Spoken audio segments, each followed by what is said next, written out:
Pada waktu Yesus berangkat untuk meneruskan perjalanannya, datanglah seorang berlari-lari mendapatkan dia dan sambil berlutut di hadapannya, ia bertanya, "Guru yang baik, apa yang harus kuperbuat untuk memperoleh hidup yang kekal?" Jawab Yesus, "Mengapa kau katakan aku baik? Tak seorang pun yang baik selain daripada Allah saja. Engkau tentu mengetahui segala perintah Allah. Jangan membunuh, jangan berzina, jangan mencuri, jangan mengucapkan saksi dusta, jangan mengurangi hak orang, hormatilah ayahmu dan ibumu." Lalu kata orang itu kepadanya, "Guru, semuanya itu telah kuturuti sejak masa mudaku." Tetapi Yesus memandang dia dan menaruh kasih kepadanya. Lalu berkata kepadanya, "Hanya satu lagi kekuranganmu. Pergilah, jualah apa yang kau miliki dan berikanlah itu kepada orang-orang miskin. Maka engkau akan beroleh harta di sorga. Kemudian datanglah kemari dan ikutlah aku." Mendengar perkataan itu, ia menjadi kecewa, lalu pergi dengan sedih sebab banyak hartanya. Amin. Mari kita mengakui iman kita, Yesus adalah Kristus, anak Allah yang hidup.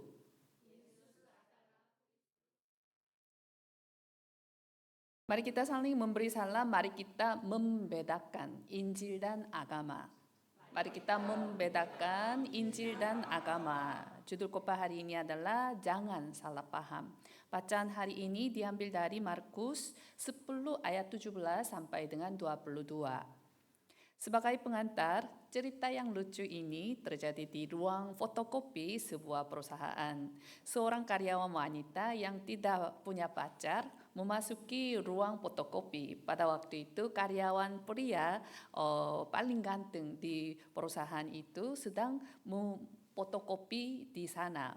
Maka jantung wanita itu berdebar-debar saat memasuki ruangnya dan tiba-tiba pria itu menatapnya dan berkata seperti ini, 반했어요 dalam bahasa Korea.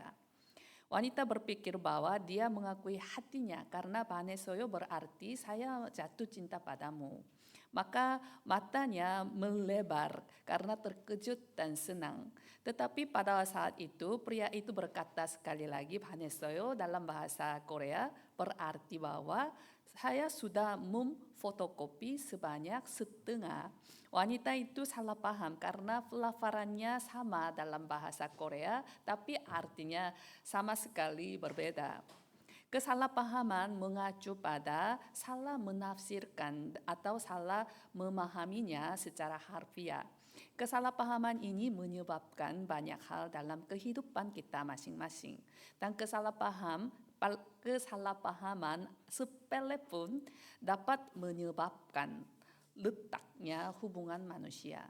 Misalnya pasangan suami istri yang bertengkar itu mulai dari kesalahpahaman yang kecil, sepele. Mereka berpikir bahwa mereka salah terhadap pasangannya, tetapi sebenarnya bukan karena mereka salah, tetapi ada perbedaan di antara mereka. Mereka telah hidup dalam budaya yang berbeda, mudah mengakibatkan kesalahpahaman dan menyakiti satu sama lain tanpa sadari. Maka dari itu kita harus berhati-hati dan memperhatikan setiap perkataan kita ketika kita berkata satu sama lain, khususnya dalam hubungan yang akrab. Setelah saudara berbicara sembarangan, kemudian saudara menantikan bahwa lawan bicara akan dapat mengerti atau memahami pikiran saudara atau hati saudara. Itu adalah kesalahpahaman saudara. Jika saudara berkata sembarangan, lawan bicara pun menerima sembarangan dan lawan bicara akan salah paham. Hal yang sama berlaku dalam kehidupan rohani juga. Ada banyak hal yang salah paham dalam kehidupan rohani juga. Terutama banyak orang yang salah paham tentang kebenaran Alkitab dengan pikiran pribadi, prasangka pribadi, stereotipe pribadi. Jika saudara memiliki pikiran prasangka stereotipe saudara yang telah terukir dengan hal yang salah, saudara tidak dapat bertumbuh secara rohani dan tidak dapat memberi pengaruh kepada orang lain.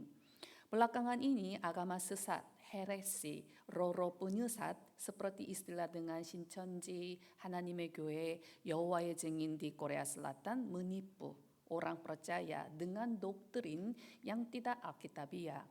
Mereka menafsirkan Alkitab dengan doktrin mereka dan menambahkan dan mengurangi Alkitab dengan doktrin mereka agar orang percaya salah paham tentang kebenaran. Jangan tertipu saudara, kita harus berhati-hati dan menjaga hati kita masing-masing agar tidak tertipu. Dalam teks hari ini ada seorang yang telah jatuh ke dalam kesalahpahaman rohani. Dia berada dalam kesalahpahaman besar karena tidak tahu tentang kehidupan beriman yang benar sebagaimana yang dikehendaki oleh Yesus. Walaupun dia bertemu dengan Yesus, tetapi sayangnya dia tetap memiliki kesalahpahaman. Ternyata gagal untuk menyelesaikan kesalahpahamannya. Sangat kasihan. Dia salah paham tentang dua hal. Yang pertama tentang hidup yang kekal. Yang kedua tentang materi, uang. Kedua hal ini adalah saluran utama serangan setan.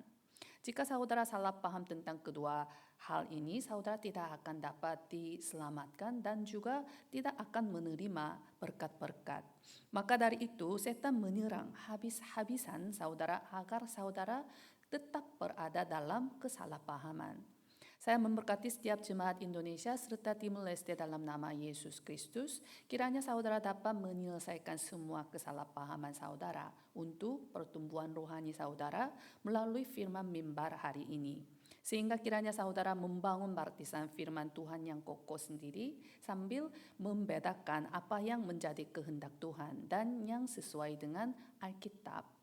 Kemudian selanjutnya kiranya saudara dapat menjadi murid Kristus mutlak yang menyelamatkan mereka yang sedang menjalani kehidupan agamawi dalam kesalahpahaman tentang keselamatan dan mereka yang sedang mengembara di padang gurun dan menuju ke jatuh kehancuran kekal karena kurangnya pemahaman tentang jalan keselamatan. Pokok bahasan yang pertama adalah salah paham tentang hidup yang kekal.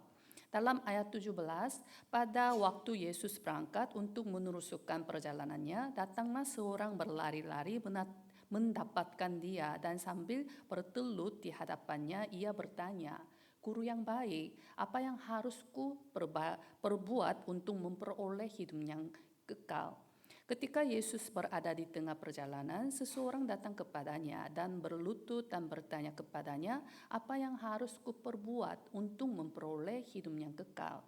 Menurut teks, orang itu adalah seorang kaya. Dikatakan bahwa dia adalah seorang muda dalam Matius pasal 19, dalam Lukas pasal 18, dia adalah seorang pemimpin. Singkatnya dia memiliki semua syarat yang diharapkan oleh semua orang. Dia masih muda dan memiliki kekayaan, tenar, memiliki kuasa dan lain-lain. Kayaknya kondisinya tidak butuh apa-apa lagi. Dia bukan orang yang jahat, sombong dan atau kasar karena kaya. Dia seorang teladan. Dia menerima pendidikan tinggi sebagaimana orang Yahudi pada umumnya. Sepertinya kondisinya begitu sempurna. Namun, orang muda yang kaya ini memiliki pergumulan pribadi. Ada kekosongan, kehampaan rohani yang tidak akan pernah dapat diisi oleh kekayaan, keterangan, kekuasaan, dan lain-lain. Seperti yang dikatakan Pascal, filsuf yang terkenal itu, ia mengatakan bahwa ada ruang kosong di hati manusia yang tidak dapat dipenuhi, diisi oleh apapun. Ruang kosong ini, yaitu kekosongan yang diciptakan oleh Tuhan, hanya dapat dipenuhi dengan bertemu Tuhan. Pemuda dalam teks ini juga bergumul bahwa dia tidak dapat mengisi kekosongan dengan cara dia hidup sampai sekarang. Lalu dia datang kepada Yesus setelah mendengar tentang Yesus. Kemudian dia berlutut dan bertanya kepadanya, "Guru yang baik, apa yang harus ku berbuat untuk memperoleh hidup yang kekal?" Pertanyaan ini menunjukkan bahwa pemuda ini telah sangat salah paham tentang hidup yang kekal. Dia berpikir bahwa hidup yang kekal dapat diperoleh melalui perbuatan baik atau upaya manusia. Ini bukan hanya masalah bagi pemuda ini, tetapi itu adalah pikiran umum bagi orang-orang Yahudi pada waktu itu. Bahkan sekarang pun banyak orang memiliki pemikiran seperti ini. Ketika kita memberitakan Injil kepada orang lain, ada banyak yang menjawab seperti itu. ini hanya dari pihak manusia, dari sisi manusia. Yesus mengatakan kepada kita bahwa pikiran ini salah di hadapan Tuhan. Dalam ayat 18 jawab Yesus, "Mengapa kau katakan aku baik? Tak seorang pun yang baik selain daripada Allah saja." Dikatakan bahwa pikiran, gagasan pemuda ini tentang baik itu salah.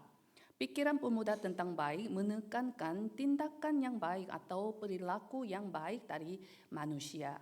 Tetapi Yesus berkata bahwa standar ini salah. Dikatakan bahwa kita harus menyesuaikan dengan standar Tuhan. Standar mutlak yang Tuhan tetapkan bagi kita untuk memperoleh hidup yang kekal adalah bukanlah perbuatan baik, tetapi hanya Yesus Kristus. Dalam Roma 3 ayat 23, karena semua orang telah berbuat dosa dan telah kehilangan kemuliaan Allah. Dalam Yesaya 64 ayat 6, demikianlah kami sekalian seperti seorang najis, dan segala kesalahan kami seperti kain kotor. Kami sekalian menjadi layu seperti daun, dan kami lenyap oleh kejahatan kami seperti daun dilenyapkan oleh angin. Tidak peduli antara perbuatan baik dan keselamatan, sama seperti tidak peduli antara orang yang baik dan kena flu. Perbuatan baik apapun tidak dapat menyelesaikan masalah mendasar manusia. Sama seperti perbuatan baik apapun tidak menghalangi kena flu. Untuk menjadi baik di hadapan Tuhan, pertama-tama masalah dosa asal kita harus diselesaikan. Melalui firman mimbar hari ini kita harus mengerti definisi Alkitab tentang hidup yang kekal. Dalam Titus 1 ayat 2, dan berdasarkan pengharapan akan hidup yang kekal yang sebelum permulaan zaman sudah dijanjikan oleh Allah yang tidak berdusta. Hidup yang kekal bukanlah buatan manusia, tetapi hidup yang kekal yang sebelum permulaan zaman sudah dijanjikan oleh Allah Sang Pencipta. Dalam Yohanes 17 ayat 3 ada definisi yang komprehensif tentang hidup yang kekal. Inilah hidup yang kekal itu, yaitu bahwa mereka mengenal Engkau, satu-satunya Allah yang benar, dan mengenal Yesus Kristus yang telah Engkau utus. Karena kata mengenal di sini bukan hanya mengacu pada pemahaman intelektual, itu dipersatukan dengan Tuhan secara rohani.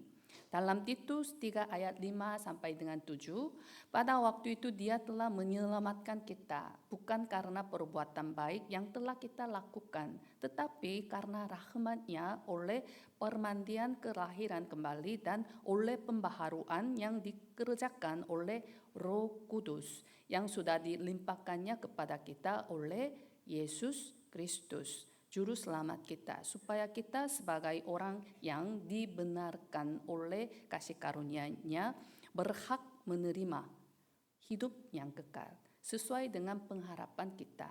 Amin.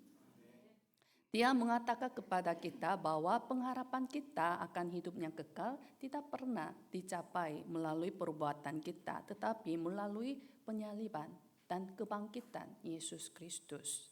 Dalam Yohanes 3 ayat 16, karena begitu besar kasih Allah akan dunia ini sehingga Ia telah mengaruniakan anaknya yang tunggal, supaya setiap orang yang percaya kepadanya tidak binasa, melainkan beroleh hidup yang kekal. Dikatakan bahwa berkat hidup yang kekal diperoleh melalui iman hanya kepada Yesus Kristus, tanpa syarat, tanpa kondisi manusia apapun. Tapi apa kata dunia? Mereka berkata bahwa ada banyak jalan untuk bertemu dengan Tuhan, sama seperti ada banyak jalan untuk mencapai puncak gunung. Apa ini? Ini adalah pluralisme agama. Banyak orang tertipu pada hal ini. Saudara dan saya harus mengetahui perbedaan antara agama dan Injil. Agama menekankan perilaku manusia. Mencapai sesuatu dengan upaya manusia adalah berpusat pada manusia. Sebaliknya, Injil adalah berpusat pada kasih karunia Tuhan, bukan perilaku manusia. Hidup yang kekal adalah pemberian Tuhan, hadiah Tuhan. Tuhan telah menetapkan hal ini agar seorang pun tidak dapat memegahkan diri. Mengapa demikian? Jangan melihat kepada manusia yang ketidaksempurnaan, tetapi lihatlah hanya kepada Yesus Kristus saja. 1 Yohanes 5 ayat 11 sampai dengan 12, dan inilah kesaksian itu, Allah telah mengaruniakan hidup yang kekal kepada kita, dan hidup itu ada di dalam anaknya. Barang siapa memiliki anak, ia memiliki hidup. Barang siapa tidak memiliki anak, ia tidak memiliki hidup.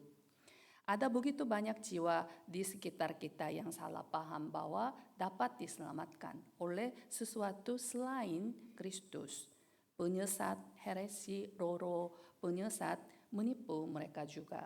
Oleh sebab itu kita sedang melakukan gerakan Statement 2025 untuk memperluas 4 tempat kemah utama. Saya berharap saudara berfokus sekali lagi untuk mengundang mereka selama 1 minggu ini, supaya kita dapat menyelesaikan kesalahpahaman tentang hidup yang kekal yang dimiliki oleh orang-orang yang tidak percaya di sekitar kita. Saya memberkati setiap jemaat Indonesia serta Timur Leste dalam nama Yesus Kristus. Kiranya saudara dapat memperluas tempat kemah saudara masing-masing. Pokok bahasan yang kedua adalah salah paham tentang materi, uang. Dalam ayat 21, tetapi Yesus memandang dia dan menaruh kasih kepadanya, lalu berkata kepadanya, hanya satu lagi kekuranganmu. Pergilah, jualah apa yang kamu miliki dan berikanlah itu kepada orang-orang miskin. Maka engkau akan beroleh harta di surga, kemudian datanglah kemari dan ikutlah aku. Yesus mengajukan pertanyaan yang penting kepada pemuda yang salah paham bahwa ia dapat memperoleh hidup yang kekal melalui perbuatan baiknya. Yesus telah melihat hati pemuda ini. Yesus telah melihat bahwa bahkan jika dia berpura-pura sempurna secara lahiriah, dia tertangkap oleh materi di batinnya. Hanya satu lagi kekuranganmu, pergilah, jualah apa yang kamu miliki dan berikanlah itu kepada orang-orang miskin, maka engkau akan beroleh harta di surga, kemudian datanglah kemari dan ikutlah aku. Namun pemuda ini mengasihi materi daripada Tuhan. Maka Yesus mengatakan kepada pemuda ini untuk lepas dari ikatan materi dan mengubah prioritasnya.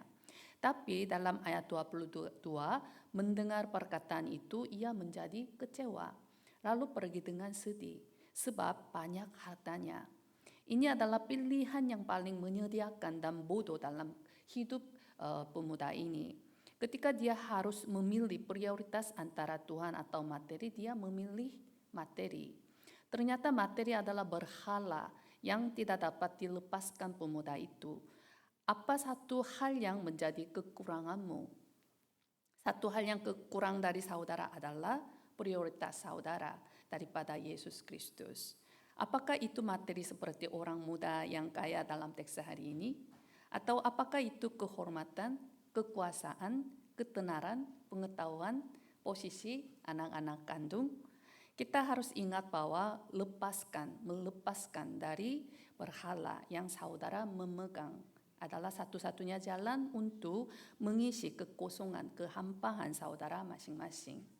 Setelah ayat 23, Yesus berkata murid-muridnya, alangkah sukarnya orang yang beruang masuk ke dalam kerajaan Allah. Yesus menggunakan perumpamaan bahwa lebih mudah seekor unta melewati lubang jarum daripada seorang kaya masuk ke dalam kerajaan Allah. Dia menjelaskan bahwa kekayaan akan menjadi halangan untuk memperoleh hidup yang kekal.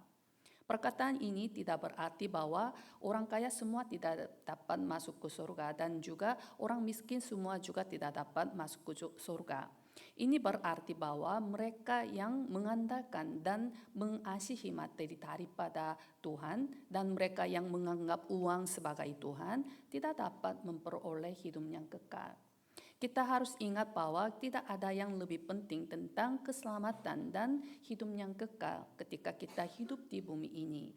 Yesus menggunakan perumpamaan mengerikan untuk memperingatkan kita tentang neraka setelah ayat Markus 9 ayat 43. Dan jika kakimu menyesatkan engkau, penggallah, karena lebih baik engkau masuk ke dalam hidup dengan timpang daripada dengan utuh kedua kakimu dicampakkan ke dalam neraka.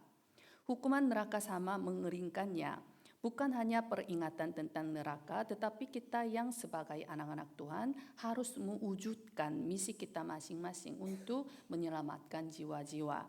Untuk penginjilan 237 bangsa dan 5.000 suku, kita membentuk tim negara masing-masing dari 237 negara. Kemudian kita mulai lagi gerakan Start On untuk membuka pintu negara masing-masing secara nyata. Kita akan menantang diri dengan perjanjian untuk membangun partisan di setiap negara dari 237 negara melalui persekutuan misi negara masing-masing. Pada hari Minggu, yakni minggu ketiga setiap bulan, kita akan mengadakan ibadah syukur untuk mengatur visi dan misi tergantung persekutuan misi negara masing-masing. Kita akan mengumumkan pengumuman lewat warta jemaat. Ikuti dan hadiri persekutuan tersebut dalam doa untuk mewujudkan pekerjaan Tuhan. Mohon dukung dalam doa untuk pekabaran Injil di Bali yang akan diadakan mulai hari ini hingga Senin depan. Saya memberkati setiap jemaat Indonesia serta Timur Leste dalam nama Yesus Kristus. Kiranya saudara dapat menjalani kehidupan sesuai dengan perjanjian Matius 6 ayat 33. Carilah dahulu kerajaan Allah dan kebenarannya, maka semuanya itu akan ditambahkan kepadamu. Sehingga kiranya saudara dapat menjadi saksi berkat yang ditambahkan kepadamu oleh Tuhan. Sebagai kesimpulan, dalam ayat 29 sampai dengan 30 jawab Yesus, "Aku berkata kepadamu, sesungguhnya setiap orang yang karena aku dan karena Injil meninggalkan rumahnya, saudaranya laki-laki atau saudaranya perempuan, ibunya atau bapaknya, anak-anaknya atau ladangnya, orang itu sekarang pada masa ini juga akan menerima kembali 100 kali lipat. Rumah, saudara laki-laki, saudara perempuan, ibu, anak, dan ladang sekalipun disertai berbagai penganiayaan. Dan pada zaman yang akan datang ia akan menerima hidup yang kekal." Dengan kata lain, Tuhan akan mengembalikannya kepada mereka yang hidup dengan prioritas rohani dan yang mengabdikan kehidupannya karena Injil. Dikatakan bahwa menerima kembali 100 kali lipat pada masa ini dan hidup yang kekal pada zaman yang akan datang. Ungkapan 100 kali lipat tidak persis 100 kali lipat. 100 kali lipat mengacu pada angka yang sempurna. Saya memberkati setiap jemaat Indonesia serta Timur Leste dalam nama Yesus Kristus. Kiranya saudara dapat menerima berkat-berkat yang telah dijamin melalui menantang diri dengan perjanjian untuk membangun partisan Kristus mutlak dan abadi. Mari kita berdoa. Kami mengucap syukur kepada Allah Trinitas yang menyelamatkan kami dan memberikan hidup yang kekal. Kiranya kami dapat membedakan Injil dan agama. Biarlah kami menikmati status, otoritas, dan latar belakang kami sebagai anak-anak Tuhan selama 24 jam melalui doa 777. Kiranya kami dapat menyampaikan Injil Kristus kepada keluarga, kenalan, kerabat, dan sebangsaku yang masih belum bisa membedakan antara Injil dan agama. Kiranya kami berfokus pada firman, doa, dan penginjilan dalam kehidupan kami sehari-hari. Kami berdoa di dalam nama Yesus Kristus. Amin.